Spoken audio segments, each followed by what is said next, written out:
ಎಲ್ಲ ತಾಲೂಕಿನ ಎಲ್ಲ ಜನತೆಗೆ ಇವತ್ತೇನು SSLCಯ ಫಲಿತಾಂಶ ಸುಮಾರು 94.25% ಇವತ್ತು ಫಲಿತಾಂಶ ಬಂದಿದೆ.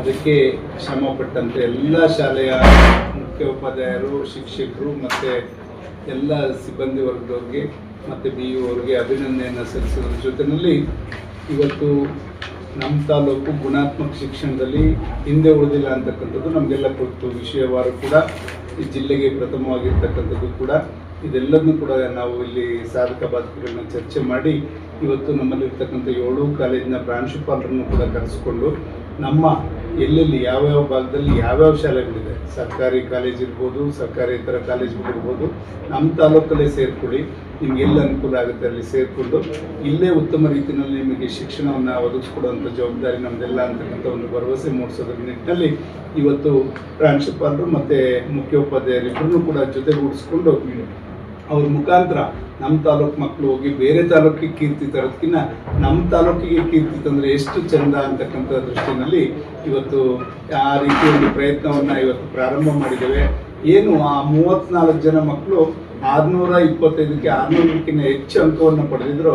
ಅವರೆಲ್ಲರ ಮನೆಗೂ ನಾವು ಹೋದಂಥ ಸಂದರ್ಭದಲ್ಲಿ ಸುಮಾರು 12 ಜನ ಮಕ್ಕಳು ನಾವಿಲ್ಲೇ ಸರ್ಕಾರಿ ಕಾಲೇಜುಗಳಲ್ಲೇ ಇಲ್ಲೇ ಚಿಕ್ಕನಾಯಕನಲ್ಲೇ ಓದ್ತೀವಿ ಅಂತಕ್ಕಂಥದ್ದು. ಅಂದಿನಕೆರೆ ಕಾಲೇಜ್ ಇರ್ಬೋದು, ಉಳಿಯಾರಲ್ಲಿರ್ಬೋದು, ಚಿಕ್ಕನಾಯಕನಲ್ಲಿ ಇರ್ಬೋದು, ಈ ಎಲ್ಲ ಭಾಗದಲ್ಲೂ ಕೂಡ ನಾವು ಓದ್ತೀವಿ ಅಂತಕ್ಕಂಥ ಭರವಸೆಯನ್ನು ಕೂಡ ಪ್ರಪೋಸಲ್ ಕೊಟ್ವಿ.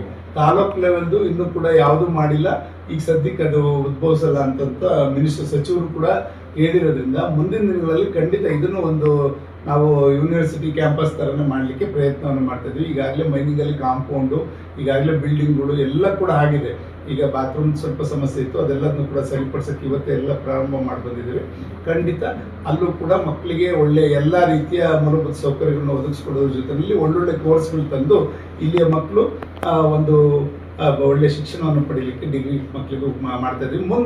ಮುಂದಿನ ದಿನ ನಾವೊಂದು ಕಟ್ಟಡವನ್ನು ಕೂಡ ಮಾಡ್ತಾ ಇದ್ದೀವಿ. ಅದಾದ ನಂತರ ಕಾಂಪಿಟೇಟಿವ್ ಎಕ್ಸಾಮ್ಸ್ಗೂ ಕೂಡ ಇಲ್ಲಿ ಅವ್ರಿಗೆ ಒಂದು ಅವಕಾಶಗಳು ಉಚಿತವಾಗಿ ಟ್ರೈನಿಂಗನ್ನು ಕೊಡೋಕ್ಕೂ ಕೂಡ ಪ್ಲ್ಯಾನ್ ಮಾಡ್ತೀವಿ. ಏನು first FDA, SDA, police interviews ಇರ್ಬೋದು, ಯಾವುದೇ ಒಂದು ಇಂಟರ್ವ್ಯೂಸ್ ಬಂದರೂ ಕೂಡ ಅವರಿಗೆ ಮಾಹಿತಿಯಿಂದ ಹಿಡಿದು ಅವ್ರಿಗೆ ತರಬೇತಿ ಕೊಡೋದಕ್ಕೂ ಕೂಡ ಪ್ಲ್ಯಾನ್ ಮಾಡ್ತೀವಿ. ಇದು ಬರೀ ಟೆಕ್ನಿಕಲ್ ಕೋರ್ಸ್ ಒಂದು ಕಡೆ, ಏನು PUC MB ಮಾಡಿದವ್ರು ಒಂದು ಕಡೆ ಆದರೆ ಈ ಮಕ್ಕಳು BA ಮಾಡಿದಂಥವ್ರು, ಯಾರೇ ಬೇರೆ ಗ್ರ್ಯಾಜುಯೇಷನ್ ಮಾಡಿದಂಥ ಮಕ್ಕಳಿಗೆ ಈ ಥರ ಕಾಂಪಿಟೇಟಿವ್ ಎಕ್ಸಾಮಲ್ಲೂ ಕೂಡ ಅವ್ರಿಗೆ ನಾವು ತಯಾರು ಮಾಡಿದ್ರೆ, ಎಲ್ಲಿ ಸರ್ಕಾರ ಯಾವ್ದಾದ್ರು ಹುದ್ದೆಯನ್ನು ಅವ್ರು ಕಾಲ್ಫರ್ ಮಾಡಿದ್ರೆ ನಮ್ಮ ಮಕ್ಕಳು ಕೂಡ ಅಲ್ಲಿ ನಾವು ಹೋಗೋವಂಥದ್ದು, ಅಲ್ಲಿ ಭಾಗವಹಿಸಿ ಅಲ್ಲಿ ಏನಾದ್ರು ಕೂಡ ಸರ್ಕಾರಿ ಹುದ್ದೆನ ಪಡ್ಕೊಳ್ಳಿಕ್ಕೆ ಅವಕಾಶ ಆಗಲಿ ಅಂತಕ್ಕಂಥ ಉದ್ದೇಶ.